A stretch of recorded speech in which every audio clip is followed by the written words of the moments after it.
নমস্কার। আমাদের 21 দিনে যে free video ANM GNM entrance পরীক্ষাদের জন্য শুরু হয়েছে, আজকে তার প্রথম দিন। তো প্রথম যে আমাদের আজকে যে পড়াটা সেটা আমরা শুরু করছি। তো English lesson by Debotosh Das, মানে আমি, ফর জিএনএম আর এএনএম এন্ট্রান্স আর জেন পাসের জন্য। তো আমরা আজকে যেটা নিয়ে পড়বো, আমাদের প্রথম যে ক্লাস সেটা হচ্ছে বেসিক সিনোনিম ওয়ার্ডস। সিনোনিম কথাটা অর্থ হচ্ছে সমার্থক শব্দ। তো দেখে নিই প্রথম যে শব্দটা আমাদের আসছে সেটা হচ্ছে কাম। কাম, পিসফুল। ছবিটাতে আমরা এই দেখেই অনুমান করতে পারছি। খুব দ্রুত আমরা পরের স্লাইডে চলে যাব। লার্জ, বিগ, মানে আমরা খুব খুব কমন ওয়ার্ডস গুলো নিয়েছি। Leave, exit. Leave, exit. Leave মানে ত্যাগ করা, এক্সিট মানেও ত্যাগ করা। এখানে ছবিটা দেওয়া হয়েছে। ছবিগুলো খুব ভালো করে খেয়াল করলে আর ভালো বোঝা যাবে। Strange, peculiar.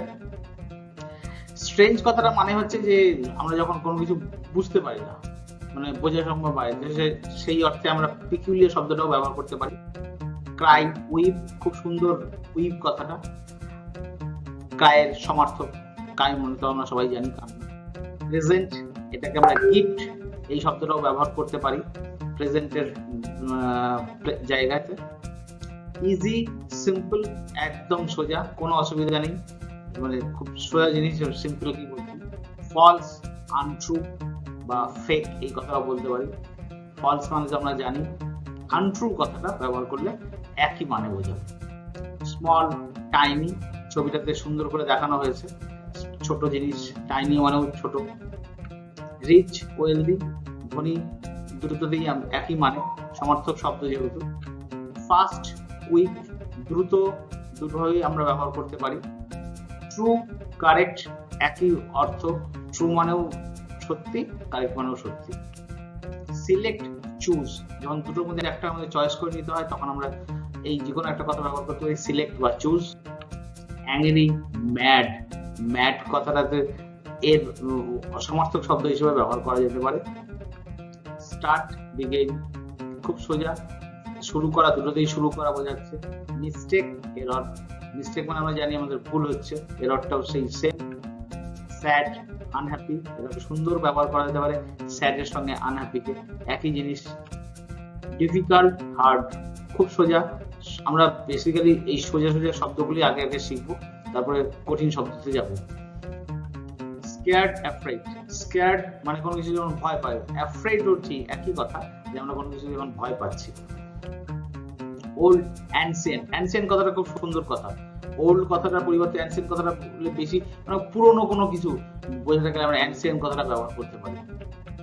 গেট, রিসিভ, কোনো কিছু পাওয়া, পেতে আমাদের সবাই ভালো লাগে, দুটো এক সমার্থক শব্দ।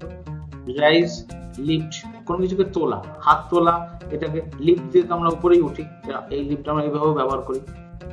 ক্লোজ, নিয়ার, কাছে, কোনো কিছু কাছে বোঝাতে গেলে আমরা এই শব্দগুলো ব্যবহার করতে পারি। গুড, ফাইন, গুড, একদম, মানে এটা খুব মানে একদম পারফেক্ট ওয়ার্ড, ফাইন আর গুড। Stone, rock. রক কথাটা খুব ভালো করে মাথায় রাখতে হবে, স্টোনের বদলে আমরা রক কথাটাও ব্যবহার করতে পারি। ইট, কনজিউম, আমরা খেয়ে শেষ করি তখন আমরা কনজিউম বলি, ইট মানে তো খেয়ে শেষ করা হচ্ছে। রুল, ল। লটা আমরা খুব জানি, কিন্তু রুলটাও খুব কমন ওয়ার্ড, ব্যবহার করা যেতে পারে। সেফ, সিকিউর, খুব সুন্দর ওয়ার্ড। সেফের বদলে আমরা সিকিউর, সিকিউর বদলে আমরা সেফ। Baby, infant. বারবার করে এই ভিডিওটা চালিয়ে চালিয়ে দেখলে তোমাদের এই শব্দগুলো, আর যদি পিডিএফটা নিয়ে নাও হোয়াটসঅ্যাপ গ্রুপ জয়েন করে, তাহলে তো খুব সুবিধাই হবে। ট্রিপ, জার্নি, এখানে ছবিগুলো দেওয়া হয় যাতে তোমাদের বুঝতে সুবিধা হয়। ট্রিপের সঙ্গে আমরা জার্নি, কোনো জায়গায় আমি ট্রিপে যাচ্ছি, জার্নি একই কথা। হ্যাপেন, অকার, কোনো কিছু ঘটনা ঘটেছে সেটাকে আমরা হ্যাপেন বলতে পারি, কিন্তু অকার বলেও বলতে পারি। ইয়ারলি, অ্যানুয়ালি, বাৎসরিক কোনো ঘটনা, যেমন আমরা এখানে 365 দিয়ে আমরা ম্যাপ ছবি দিয়ে বোঝানোর চেষ্টা করেছি যাতে বুঝতে সুবিধা হয়। ইয়ারলি আর অ্যানুয়ালি সেম কথা।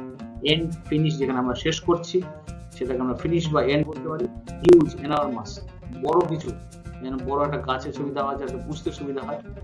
ফিক্সমেন্ট, আমরা কিছু ফিক্স করে দিচ্ছি, মানে টাইট করে দিচ্ছি, এখানে ওই জন্য রেঞ্জ, এই নাট দেখানো হয়েছে। এনজয় লাইক, কোনো কিছু আমি যখন উপভোগ করি তখন সেটাকে আমরা লাইক করি বলে তো এনজয় করতে পারি। হাউস, হোম একদম সমার্থক শব্দ।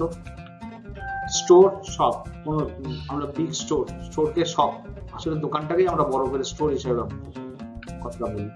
সি, লুক, দুটোই সমার্থক শব্দ, কিন্তু অ্যাডভান্স ইংলিশে একটু একটু ডিফারেন্স হতে পারে, কিন্তু এখন প্রাথমিকভাবে এটা কিন্তু খুব সমার্থক শব্দ হিসেবে ব্যবহার করা যেতে পারে সি আর লুক।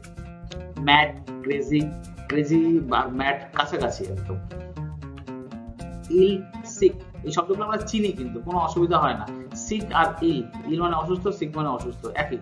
ছবিটা সুন্দর দেখা যাচ্ছে। হেল্প, অ্যাসিস্ট, কাউকে সাহায্য করা হচ্ছে, তুমি অ্যাসিস্ট হিসেবে ব্যবহার করতে পারো, হেল্প হিসেবে ব্যবহার করতে পারো। টোটাল, এন্টার, সমস্ত গোটাটাকে বোঝানোর জন্য আমরা এন্টার বা টোটাল এই কথাটা ব্যবহার করি।